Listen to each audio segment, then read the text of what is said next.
Assalomu alaykum, qadrli obunachilar. Xudo xolisa, ko'chatlar sotuvi boshlandi. Kimga kerak bo'lsa, bemalol yaqin orada kelaverasizlar. Uzoq joylarga pochta orqali dastavka qilib beryapmiz. Ya'ni Express, EMU va BTS pochtalari har bitta viloyat tumanlarida uni filiallari bor, ofislari, o'sha ofisiga yetib boradi. Eng arzoni dastavkani shu pochta orqali bo'lyapti. Taksilar ham undan qimmat bo'lyapti, 3-4 barobar. Mana ko'chatlarni olib kelib sekin ko'mayapmiz. Hozircha kattalarni olib keldik. Ko'chirish oson bo'lganlarini mana qo'lda ko'chirib, mana bu taraflar, bular Shein Muscat, mana shu Koreyadan, koreyskiy sort Xitoydan kelib kelayotgan mana o'sha mashhur uzun, mana Shein Muscat, mana 100% garantiya holatda 2 yillik ko'chatlari mana. 2 yilliklarimiz narxi 80 ming so'mdan chiqyapti. Halloween ko'chati har yili defitsi bo'lardi. Mana Halloweenimiz, mana Halloween kishmish, smeshniy palchikam deb qo'yishadi buni, ikkinchi nomini. Mana 2 yillik ko'chatlari.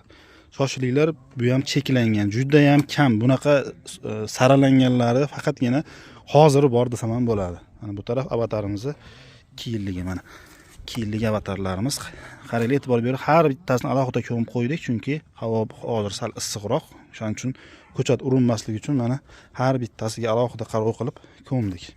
Bu tarafimiz avatarimizni 1 yilligi Koberga payvand bo'lganlar. Ko'chatda eng zo'ri mana shu bo'ladi, endi puli qimmat. 150 ming so'm. Lamborghinimizni Koberga payvand qilingan 150 ming so'm.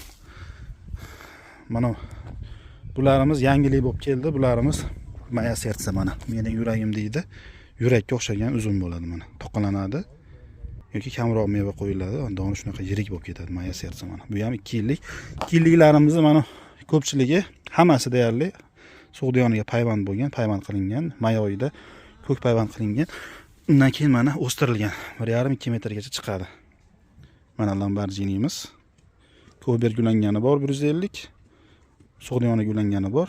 Narxi 80 ming so'm. Xo'p, payvand qilinganlar payvand joyi bilan ko'mib ekiladi. Koberdan tashqari shu joydan ham tomir chiqarib, keyinchalik agar mabodo sovuq ursa ham tagidan Lamborghini chiqishi uchun. Hozir bizga yana mehmonlar kelishgan.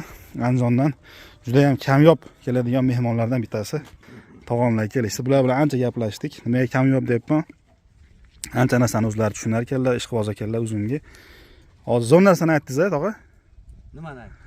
O'zlaring ham ishlab chiqaringlar, o'zlaring ham yaratinglar dedilar. Bo'lish kerak. Bu chetkiga qarab turishda hojati yo'q-da. Qilmasangiz bo'lmaydi-da. Zo'r gapni aytdilar.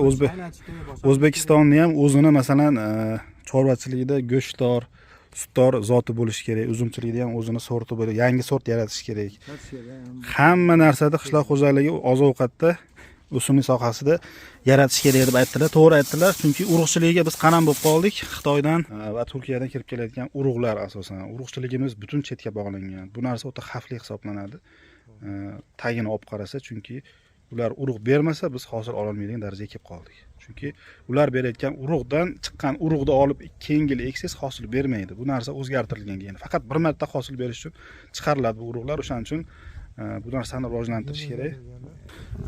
Mana uzumlardan berdik, manikyurdan, 2 yillik avatardan va Lamborghinidan berdik. Tog'a, nima gaplaringiz bor siz ko'rib turganlarga? Endi mehnatlaringizga omad, topganlaringga baraka bersin. Endi mana qanday qilib odamlarga yetkazib bersalaringiz, bizga o'xshab uyda yotgan yalqovlar kelib olib ketib ekatda. Shunday bo'lsam 3-4 ta ekib qo'ysa, nevaralari yeydi-yu, qo'llarimiz yeydi, keyingi kunlarga ham kerak bo'ladi. Salomat bo'linglar. Sog' bo'ling. Ko'chatlarda ekilganlarda aksariyat odamlar bizga keladiganlar yosh kattalar. Men xursand bo'lamanki, o'zbek xalqimiz shu mendan keyingi nevaramga, chevaramga qolsin deb ekishadi yosh kattalar. Asosan yosh kattalar ekishadi. Biz qatori yoshlar boshqa ishlar bilan band. Bitta ko'rsatib qo'yay. Mana manikyurimizni ham 1 yilligi mana ko'chirib olib kelib berganmiz. Endi hozir havo issiq, Qozog'istondan olib kelyapmiz. Lekin bu ob'yomda bor ko'chat. Mana manikyur fingerimizda ham 1 yillik ko'chatlari bor.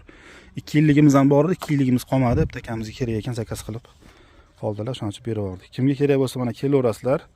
Uzoq joylarga dastavkamiz boshlangan. Toshkentgacha taksiyimiz ham o'zi 100 ming, 120 ming olishyapti bitta pochtani. Shu ozgina bir 5-10 ta ko'chat shunchaga olib borishyapti. Pochta haqi.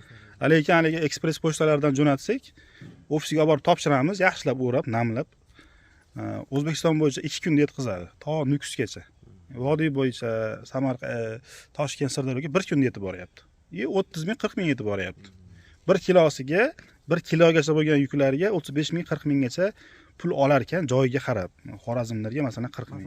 Masofaga qarab. Toshkentgacha masalan 30 ming so'm. 1 kilodan oshganiga juda ham kam so'mda qo'shilar ekan. Kecha 800 grammikin, xullas 1 kilogacha bo'lgan narsani chiqarib yubordim, Surxondaryoga chiqardim. 35 ming bo'lar ekan. Juda ham arzon. Ekspress bo'lsa yana bitta tomoni bor. Viloyat markazidan jo'natasizda. Tumanlarda yo'qda bo'lib. Yo'q, bor ekanda. Kam, juda ham kam. Hozir menda spiskasi bor. EMU bilan bittasidan chiqaraman. Har bitta o'tganligiga nisbatan 2 barobar kengayibdi. O'tgan yil juda qiynalgandik. Hozir deyarli har bitta tumanda bor ekan. Mana shu Marg'ilonning o'zida bir 4 ta bor. Farg'onani qo'ying. Tumanlarda kam. Marhamatda ham, marhamat. Hozir sizni ko'rsataman borligini. Ammo ko'rdim lekin. Ana atayda kirib so'radim. Andijonga borasiz.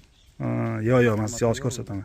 Sog' bo'linglar. Zakaz qilaver. Faqat to'lov oldindan bo'ladi, to'g'ri tushunasizlar, chunki biz juda ko'pchilik bilan ishlaymiz. Har bitta odamni yuk yetib borgandan keyin bersa ham bo'ladi, lekin qachon yetib bordi, qanaqa holatda bordi, qachon tashlab berasiz degan kutib o'tirishga, haligi ishlashga biz ulgurmaymiz. Shuning uchun oldindan 100% to'lov qilasizlar. Zo'r holatda sizlarga yetkazib beramiz. Xohlasalar oldindan ko'rsataman.